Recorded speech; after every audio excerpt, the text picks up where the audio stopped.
सबसे पहले प्रधानमंत्री नरेंद्र मोदी 7वीं बार आज बिहार दौरे पर थे। पूर्णिया पहुंचकर उन्होंने सीमांचल को बड़ी सौगात दी और साथ ही साथ मंच से विपक्ष पर जमकर निशाना साधा। प्रधानमंत्री नरेंद्र मोदी ने कहा कि जंगल राज की वजह से सबसे ज्यादा नुकसान सीमांचल का हुआ है। आपको ये रिपोर्ट दिखाते हैं। इन लोगों ने घोटाले और भ्रष्टाचार करके बिहार की साख को बहुत नुकसान पहुंचाया। चुनावी साल में प्रधानमंत्री नरेंद्र मोदी 7वीं बार बिहार आए। पूर्णिया की धरती से पीएम मोदी ने 40,000 करोड़ से ज्यादा लागत की योजनाओं की सौगात दी और विपक्ष पर जमकर बरसे, खासकर आरजेडी और कांग्रेस पर। पीएम ने कहा कि बिहार का कांग्रेस और आरजेडी ने अपमान किया। बिहार की तरक्की नहीं देखना चाहते हैं इंडी अलायंस के लोग। बिहार जब भी आगे बढ़ता है, ये लोग बिहार का अपमान करने में जुट जाते हैं। अभी आपने देखा होगा, आरजेडी की सहयोगी कांग्रेस पार्टी सोशल मीडिया पर बिहार की तुलना बीड़ी से कर रही है। इन लोगों को बिहार से इतनी नफरत है, इन लोगों ने घोटाले और भ्रष्टाचार करके बिहार की साख को बहुत नुकसान पहुंचाया। पूर्णिया की धरती से पीएम मोदी ने घुसपैठ का मुद्दा भी उठाया। पीएम ने कहा, जंगल राज की मार सीमांचल को सबसे ज्यादा उठानी पड़ी है। सीमांचल में घुसपैठ से डेमोग्राफी चेंज का सबसे ज्यादा खतरा है। लेकिन वोट बैंक का स्वार्थ देखिए, कांग्रेस, आरजेडी और उसके इकोसिस्टम के लोग घुसपैठियों की वकालत करने में जुटे हैं, उन्हें बचाने में लगे हैं और बेशर्मी के साथ विदेश से आए घुसपैठियों को बचाने के लिए ये नारे लगा रहे हैं, यात्राएं निकाल रहे हैं। ये लोग बिहार और देश के संसाधन और सुरक्षा दोनों को दांव पर लगाना चाहते हैं। पीएम मोदी ने घुसपैठ का जिक्र करते हुए कहा कि घुसपैठियों को बचाने में लगे हैं कांग्रेस और आरजेडी के लोग, लेकिन भारत में कानून चलेगा और घुसपैठियों को जाना ही होगा। ये आरजेडी कांग्रेस वालों की जमात, जरा कान खोल के मेरे बात सुन लो। जो भी घुसपैठियां हैं, उसे बाहर जाना ही होगा। घुसपैठ पर ताला लगाना एनडीए की पक्की जिम्मेदारी है। प्रधानमंत्री नरेंद्र मोदी जब भी बिहार दौरे पर आते हैं, कांग्रेस पर निशाना और आरजेडी के जंगल राज का जिक्र करना नहीं भूलते। इस बार धरती सीमांचल की थी तो पीएम मोदी ने सीमांचल के जरिए घुसपैठ का जिक्र करते हुए कांग्रेस और आरजेडी पर जमकर निशाना साधा। न्यूज़ 18 के लिए पूर्णिया से रवि एस नारायण और कुमार प्रवीण के साथ ब्यूरो रिपोर्ट। तो प्रधानमंत्री नरेंद्र मोदी इस बार बिहार में 7वीं बार पहुंचे थे और इस बार पूर्णिया से प्रधानमंत्री नरेंद्र मोदी ने पूरे बिहार को 40,000 करोड़ से ज्यादा की योजनाओं की सौगात दी है और इसमें सबसे खास बात पूर्णिया एयरपोर्ट शामिल रहा। सबका ही प्रणाम करे छिए। ई धरती के हमें बार बार प्रणाम करे छे। 15 सितंबर 2025 की तारीख बिहार के लिए योजनाओं की सौगात लेकर आई। चुनावी साल में प्रधानमंत्री नरेंद्र मोदी 7वीं बार बिहार दौरे पर आए और पीएम ने सीमांचल से बिहार को बड़ी सौगात दी। आज यहां बिहार के विकास के लिए करीब 40,000 करोड़ रुपया की परियोजनाओं का लोकार्पण और शिलान्यास हुआ है। रेल, एयरपोर्ट, बिजली, पानी से जुड़ी ये परियोजनाएं सीमांचल के सपनों को पूरा करने का माध्यम बनेगी।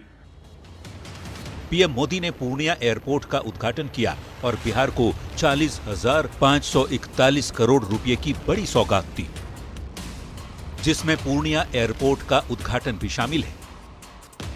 इससे बिहार में कनेक्टिविटी का नया रास्ता खुलेगा। 17 सितंबर से इंडिगो एयरलाइंस शुरू करेगी सेवा। नए एयरपोर्ट की वजह से अब पूर्णिया देश के एविएशन मैप पर आ गया है। अब देश के बड़े शहरों से, बड़े व्यापारिक केंद्रों से पूर्णिया और सीमांचल की सीधी कनेक्टिविटी होगी। पूर्णिया एयरपोर्ट के उद्घाटन से पहले पीएम ने सीएम नीतीश के साथ पूर्णिया हवाई अड्डे का मॉडल भी देखा और मंच से रिमोट का बटन दबाकर बिहार वासियों को तोहफा भी दिया, जिसमें 4,412 करोड़ की लागत से बनी 111 किलोमीटर लंबी अररिया गलगलिया के बीच नई रेल लाइन, 2,171 करोड़ की लागत से बने विक्रमशिला कटारिया के बीच 26 किलोमीटर की नई रेल लाइन शामिल है। इस पूरे क्षेत्र को आधुनिक हाईटेक रेल सेवाओं से भी जोड़ा जा रहा है। एक और बड़ा निर्णय लिया है, Buxar Bhagalpur high speed corridor के मोकामा मुंगेर सेक्शन को मंजूरी दे दी है। प्रधानमंत्री मोदी ने कहा कि देश के विकास के लिए बिहार का विकास बेहद जरूरी है।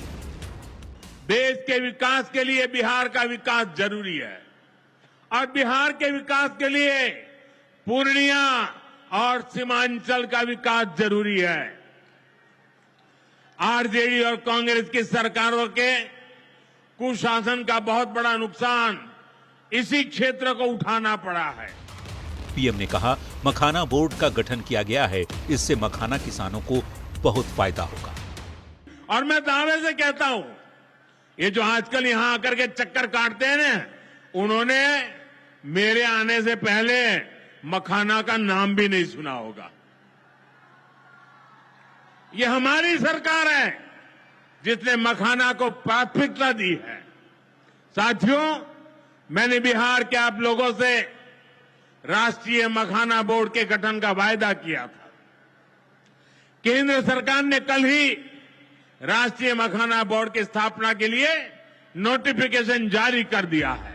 अपने संबोधन में प्रधानमंत्री ने एनडीए सरकार की उपलब्धियां गिनाई और साथ ही आरजेडी और कांग्रेस पर जमकर निशाना भी साधा। पीएम ने कहा कि आरजेडी और कांग्रेस के लोग बिहार की तरक्की नहीं देखना चाहते। न्यूज 18 के लिए पूर्णिया से रवि एस नारायण और कुमार प्रवीण के साथ ब्यूरो रिपोर्ट। और देखिए, जब जब प्रधानमंत्री नरेंद्र मोदी बिहार आते हैं तब तब सीएम नीतीश कुमार के साथ उनकी एक अलग केमिस्ट्री देखने को मिलती है। मंच चाहे जो भी हो, और वही तस्वीर एक बार फिर से पूर्णिया में भी देखने को मिली, जहां प्रधानमंत्री नरेंद्र मोदी और सीएम नीतीश कुमार की जुगलबंदी भी चर्चा का विषय बन गई है। आपको ये रिपोर्ट दिखाते हैं। उन्होंने जितना काम करवाया है बिहार के लिए, तो जरा खड़ा होकर के एक बार प्रणाम करिए, खड़ा होकर प्रणाम करिए। पूर्णिया में पीएम मोदी को लेकर मंच पर सीएम नीतीश का गजब का प्रेम दिखा। नीतीश के अनोखे अंदाज को देखकर भीड़ भी गदगद हो गई। पीएम मोदी की सभा में सीएम नीतीश कुमार ने पीएम मोदी की जमकर तारीफ की।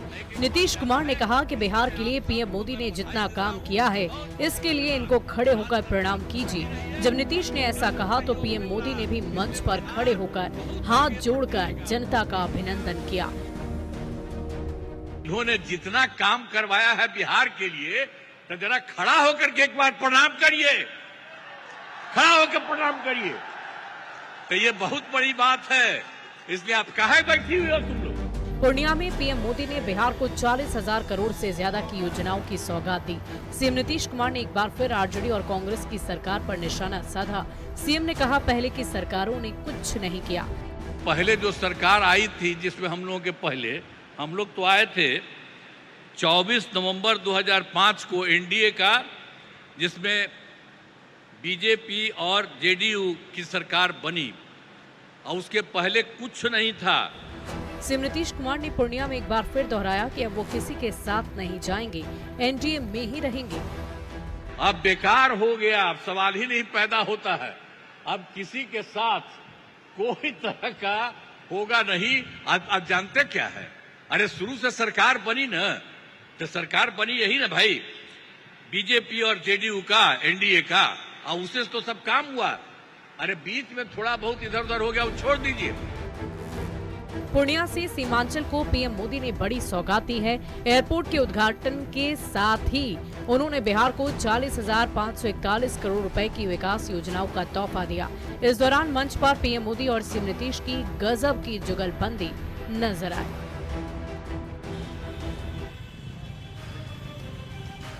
तो पूर्णिया में आज प्रधानमंत्री नरेंद्र मोदी की ये जनसभा सिर्फ एक जनसभा नहीं थी, इसमें बहुत सारी अलग अलग तस्वीरें देखने को मिली, जहां प्रधानमंत्री नरेंद्र मोदी ने सबसे पहले बिहार को 40,000 करोड़ से ज्यादा की सौगात दी। सीएम नीतीश कुमार ने प्रधानमंत्री नरेंद्र मोदी की तारीफ की और सभी से खड़े होकर पीएम मोदी का अभिनंदन करने को कहा। तो वहीं पप्पू यादव भी इस मंच पर पहुंच गए और उन्होंने प्रधानमंत्री नरेंद्र मोदी और सीएम नीतीश कुमार को विकास पुरुष बताकर सबको चौंका दिया। प्रधानमंत्री नरेंद्र मोदी ने इसी मंच से घुसपैठियों का मुद्दा उठाकर सीमांचल का सबसे बड़ा मुद्दा बना दिया। इस पूरे जनसभा में क्या कुछ खास रहा और इसके क्या सियासी मायने हैं, ये सब कुछ आपको बता रहे हैं इन न्यूज 18 बिहार झारखंड के एडिटर इनपुट ब्रजमोहन सिंह और संवाददाता रवि एस नारायण। हमारे साथ इनपुट एडिटर जो है ब्रजमोहन सिंह। सर आज जो प्रधानमंत्री ने देखा गया कि जो वहाँ से तो उद्घाटन और शिलान्यास तो हुआ ही, लेकिन जिस तरीके से उन्होंने अपनी बातें रखी विकास को लेकर के विरोधियों पर, कैसे देखते हैं? देखिए, विकास का एजेंडा तो सबसे प्रमुख था नीतीश कुमार का और प्रधानमंत्री का। दोनों ने ही अपने स्पीच में विकास की बात की, लेकिन स्पीच के आखिर में जो बात कही है प्रधानमंत्री ने वो मार्के वाली है। घुसपैठ का जो मुद्दा है इस क्षेत्र में, सीमांचल क्षेत्र में, खासकर पूर्णिया और किशनगंज, अररिया, कटिहार, इन क्षेत्रों में काफी महत्वपूर्ण रहा है। उन्होंने डेमोग्राफिक चेंज की बात की। डेमोग्राफिक मतलब जो जनसंख्या में परिवर्तन हो रहा है वो देश के लिए और समाज के लिए इम्पोर्टेंट नहीं है। और उन्होंने साफ साफ उन्होंने राहुल गांधी और तेजस्वी यादव को इसके लिए जिम्मेदार बताया कि ये लीगलाइज करने की कोशिश कर रहे हैं उसको, और एक तरह से लीगल कवर दे रहे हैं। एनडीए की सरकार, भारतीय जनता पार्टी की जो केंद्र में सरकार है, वो किसी भी हालत में, किसी भी स्थिति में घुसपैठियों को भारत के अंदर नहीं रहने देगा। उसके साथ साथ आपने देखा कि नीतीश कुमार ने अपनी बातें रखने के बाद सारे लोगों से कहा कि जितना बिहार के लिए कर रहे हैं खड़े हो करके आपको बिल्कुल ये नीतीश कुमार का अंदाज ये बहुत ही शानदार रहा कि इतनी भारी संख्या में, और खासकर महिलाओं की संख्या आप देखते हैं, हमने गया वाला भी रैली देखा था और ये भी हम देख रहे हैं, लगभग 70% के आसपास 70% जो है वो महिलाओं की तादाद है। महिलाओं की जो भूमिका है वो बहुत ही महत्वपूर्ण है। आपने देखा कि प्रधानमंत्री नरेंद्र मोदी ने भी बात में रिकॉग्नाइज किया महिलाओं की जो भूमिका है और जीविका समूह की जो भूमिका है, उसको कहा कि देश भर में ये पूरा जो पॉलिसी मेकिंग और डिसीजन होता है महिलाओं को लेके वो किस तरह से प्रभावित कर रहा है। तो ये बहुत इंपॉर्टेंट एस्पेक्ट रहा इसका। तो ये देखिए, आज के जो पूरी जनसभा जो हुई है उसमें प्रधानमंत्री ने 2-3 महत्वपूर्ण बातें कही। महिलाओं को बिहार की जो जीविका है उसको देश के लिए प्रेरणा बताया, नीतीश कुमार के नेतृत्व का सराहा, साथ साथ घुसपैठियों की जो बात की और विपक्ष जो है उस पर भी हमलावर रहे। चारों तरफ से कोशिश की है कि इस चुनावी साल में विपक्ष को घेरने की तमाम कोशिशें की। और एक बात जिसकी चर्चा होनी चाहिए, मुझे लगता है कि पूर्णिया की जनता और जो सीमांचल की जनता है या पूरे देश भर की जनता, पिछले कई हफ्ते से हम लोग देख रहे थे कि पप्पू यादव राहुल गांधी और तेजस्वी यादव के साथ में गाड़ी पर चढ़ने की कोशिश करते थे, नहीं पहुंच पाते थे। और यही हमारे पीछे मंच है जो अभी खाली हो चुका है, उसमें आपने देखा कि किस तरह से गलबहियां डाली जा रही थी। ये सबसे शानदार लगा कि अचानक से पप्पू यादव पहुंचते हैं, गिरिराज सिंह के साथ हाथ मिलाते हैं और तमाम दिलीप जायसवाल के साथ कंधे के साथ, दिलीप जायसवाल उनको पकड़ के लाते हैं, नित्यानंद राय उनको घेर के रखते हैं। वो जो तिकड़ी है तीनों के बीच में पप्पू यादव खड़े हैं और उन्होंने धन्यवाद किया। तो यहाँ पे तस्वीरों के जरिए, संदेशों के जरिए का सियासत में जो है वो जवाब दिए जाते हैं। और आज इस मंच से पप्पू यादव ने आकर के जो संदेश दिए हैं उसके भी विधानसभा में मायने निकाले जाएंगे। और प्रधानमंत्री ने आज यहाँ से जो ऐलान किया है, जो बातें रखी हैं, उसका भी असर जो है विधानसभा चुनाव में दिखाई पड़ेगा। पूर्णिया से अपने इनपुट एडिटर ब्रजमोहन सिंह के साथ रविशंकर नारायण, पुणे। और देखिए, प्रधानमंत्री नरेंद्र मोदी ने आज पूर्णिया की धरती से सीमांचल को और बिहार को करोड़ों की सौगात दी, लेकिन इसी बीच पूर्णिया से सांसद पप्पू यादव ने प्रधानमंत्री नरेंद्र मोदी की जमकर तारीफ कर दी। पप्पू यादव ने प्रधानमंत्री नरेंद्र मोदी को एक बेहतर प्रधानमंत्री बनाया और इसके साथ ही सीएम नीतीश कुमार को उन्होंने विकास करने वाला मुख्यमंत्री बनाया है। अब जैसे ही पप्पू यादव का ये बयान सामने आया है उसके बाद से सियासी घमासान तो शुरू हो ही गया है, लेकिन उससे पहले आपको पप्पू यादव का वो बयान सुनाते हैं। आज वो संकल्प की जीत है, सीमांचल की जनता की जीत है, कोसी की जनता की जीत है। और उसके लिए हम आदरणीय एक ऐसे प्रधानमंत्री जी, एक ऐसे ईमानदार मुख्यमंत्री जी माननीय नीतीश कुमार जी, माननीय प्रधानमंत्री जी का मैं स्वागत करता हूं। मैं धन्यवाद देता हूं दिल के गहराइयों से कि आपने हमारे सपनों में साथ दिया, आप हमारे उम्मीद के साथ खड़े हुए और आप हमारे विश्वास की ताकत बने। आपका अभिवादन, आपका अभिनंदन। जब जब विकास में आप सहयोग करेंगे, पप्पू यादव विकास में आपके साथ खड़ा होगा, ये मैं आपको वादा करता हूं। वहीं बिहार में मखान बोर्ड को लेकर बीजेपी सांसद गोपाल जी ठाकुर ने खुशी जताई है और दरभंगा से बीजेपी के सांसद गोपाल जी ठाकुर ने प्रधानमंत्री नरेंद्र मोदी का आभार जताया और श्री नीतीश कुमार को भी धन्यवाद दिया। आज देश के यशस्वी प्रधानमंत्री परम आदरणीय श्री नरेंद्र भाई मोदी जी के द्वारा राष्ट्रीय मखान बोर्ड का घोषणा किया गया है। इसके लिए लगभग 500 करोड़ रुपया की भी घोषणा की गई है और मिथिला मखान जीआई टैग भी कुछ दिन पहले दिया गया और दरभंगा मखान अनुसंधान केंद्र को राष्ट्रीय दर्जा भी मिला और मखान के अंतर्राष्ट्रीय एचएस कोड भी मिला और मिथिला का मखान दुनिया के 25 देशों में आज निश्चित रूप से निर्यात होने जा रहा है। और अगली खबर आपको बताते हैं, एनडीए में जारी सीट शेयरिंग को लेकर बयानबाजी से जुड़ी हुई। देखिए, जीतन राम मांझी ने एक बार फिर से एनडीए के अंदर 15 सीटों की दूसरी बार मांग करके एनडीए की परेशानी बढ़ा दी है। दरअसल जीतन राम मांझी की तरफ से कहा जा रहा है कि वो अपने लिए सीटों की भीख मांग रहे हैं ताकि उनकी पार्टी को मान्यता मिल जाए। अब जीतन राम मांझी के इस भीख वाले बयान पर भी सियासी सरगर्मी तेज हो गई। तो मैं तो मान्यता प्राप्त करने का भीख मांग रहा हूं एनडीए से, हमारा कोई क्लेम नहीं है। केंद्रीय मंत्री जीतन राम मांझी ने लगातार दूसरे दिन अपने बयान से सियासत गरमा दी है। विधानसभा चुनाव में 15 सीट की डिमांड करने वाले केंद्रीय मंत्री जीतन राम मांझी ने एनडीए के सामने बड़ी मांग रख दी। विधानसभा चुनाव को अपनी पार्टी के लिए करो या मरो की लड़ाई मान रहे मांझी ने कहा है कि 10 साल बाद भी उनकी पार्टी मान्यता प्राप्त नहीं है। ऐसे में एचएएम को मान्यता दिलाने के लिए वे एनडीए से 15 सीट की भीख मांग रहे हैं। तो भाई एनडीए के हम साथी हैं, एनडीए को सब समय हम मदद करते रहें। तो एनडीए के नेताओं से मेरी प्रार्थना है कि हमको कम से कम इतना सीट दें ताकि हम यहाँ पर बिहार असेंबली में मान्यता प्राप्त हम कर सकें। इसमें 20 सीट भी आता है, 15 सीट भी आता है। तो मैं तो मान्यता प्राप्त करने का भीख मांग रहा हूँ एनडीए से, हमारा कोई क्लेम नहीं है। मांझी के भीख मांगने वाले बयान पर सियासी सरगर्मी तेज हो गई है। आरजेडी और कांग्रेस ने कहा एनडीए में सिर्फ फुटअव्वल की स्थिति है, तो जेडीयू और बीजेपी का दावा है कि सीट शेयरिंग का मामला जब बड़े नेता एक साथ बैठेंगे तो सुलझ जाएगा।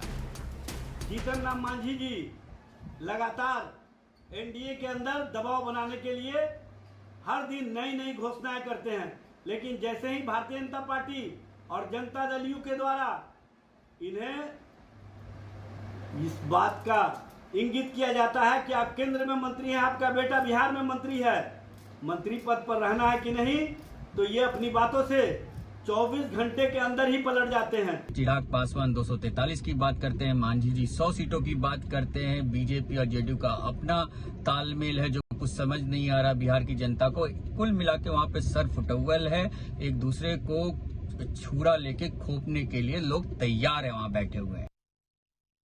आदरणीय जीतन राम मांझी जी ने संकल्प लिया है, जो आदरणीय नीतीश कुमार जी के नेतृत्व में बिहार आगे बढ़ रहा है, उसे जारी रखने के लिए फिर से आदरणीय नीतीश कुमार जी को मुख्यमंत्री बनाना है। जहां तक सीट का सवाल है, एनडीए के शीर्ष नेता जब एक साथ बैठेंगे तुरंत समाधान निकल जाएगा, कहीं कोई समस्या नहीं है। ऐसे में एनडीए के प्रमुख घटक दल के नेता आदरणीय जीतन राम मांझी जी की महत्वाकांक्षाएं स्वाभाविक है, परंतु यहाँ बात बिहार के विकास की है और फिर से नीतीश कुमार की ताजपोशी की है। आदरणीय जीतन राम मांझी जी की सीट की मांग के संबंध में सीट बंटवारा घटक दलों की समिति के समन्वय से ही होगा। चुनावी साल में सीटों की दावेदारी पर सियासत तेज हो गई है। एक तरफ महागठबंधन में सीटों को लेकर रस्साकशी जारी है, तो एनडीए में सीटों के बंटवारे पर तनातनी है। मांझी ने लगातार दूसरे दिन 15 सीटों की डिमांड कर एनडीए की परेशानी बढ़ा दी है। हालांकि मांझी ने भीख मांगने वाला बयान देकर अपने तेवर जरूर ढीले कर दिए हैं। न्यूज 18 के लिए गया से एलन लीली के साथ पटना से संवाददाता संजय कुमार की रिपोर्ट। तो सीटों की दावेदारी को लेकर परेशानी सिर्फ एनडीए में नहीं बल्कि महागठबंधन में भी जारी है। महागठबंधन में अब मुकेश सहनी के बाद कांग्रेस की तरफ से डिप्टी सीएम पद को लेकर दावेदारी ठोक दी गई है। खबर ये मिल रही है कि कांग्रेस की तरफ से 50 से 60 सीटों की मांग भी की जा रही है और उप मुख्यमंत्री पद को लेकर भी कांग्रेस ने दावेदारी ठोक दी है। किस पार्टी की तरफ से कितनी सीटों की डिमांड महागठबंधन में की जा रही है, इस रिपोर्ट में आपको दिखाते हैं।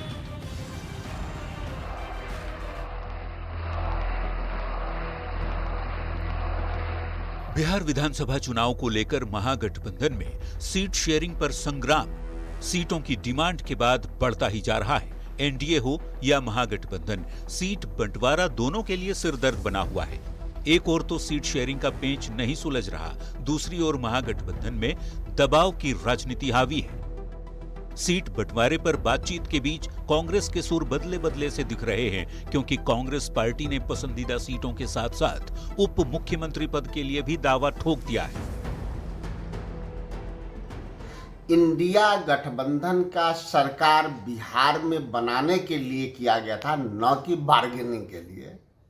जब इंडिया गठबंधन की सरकार बनेगी तो डिप्टी सीएम मंत्री कोई चीज थोड़ी है।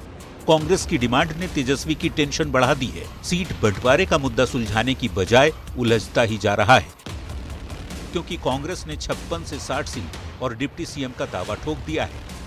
वीआईपी प्रमुख मुकेश सहनी 60 सीट और डिप्टी सीएम पद पर दावेदारी शुरू से पेश कर रहे हैं। वाम दलों की बात करें तो माले ने 40 से 45 सीट और सीपीआई ने 24 सीट की पेशकश रख दी है। सीपीएम, आरएलजेपी और जेएमएम जैसे महागठबंधन के छोटे सहयोगी दल भी दहाई के आंकड़े में सीट चाहते हैं।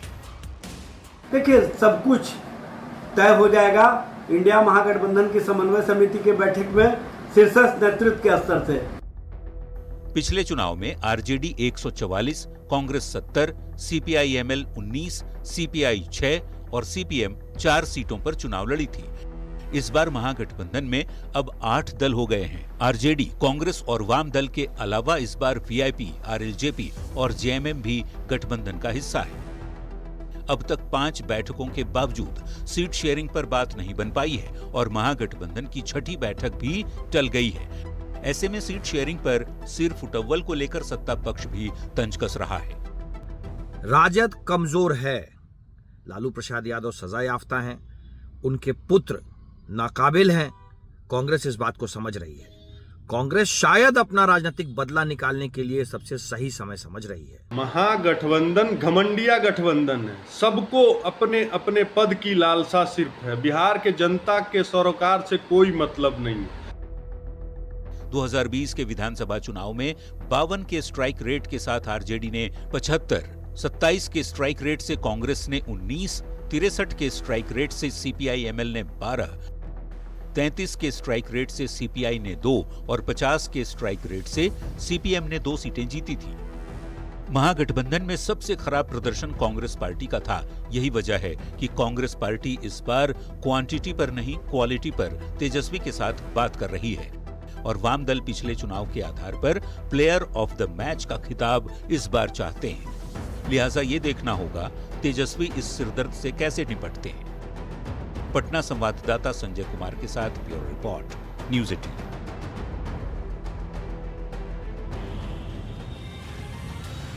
और अब बात अगली खबर ही करते हैं। दरभंगा में यूट्यूबर दिलीप सहनी के पिटाई का मामला अब तूल पकड़ता जा रहा है। मंत्री जीवेश मिश्रा की तरफ से जहां हत्या करवाने का आरोप लगाया गया, तो वहीं नेता प्रतिपक्ष तेजस्वी यादव ने मंत्री जीवेश मिश्रा के खिलाफ एफआईआर दर्ज करा दी है।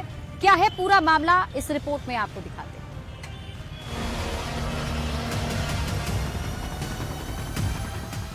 दरभंगा में यूट्यूबर दिलीप सहनी की पिटाई के मामले में सियासत गर्मा गई है।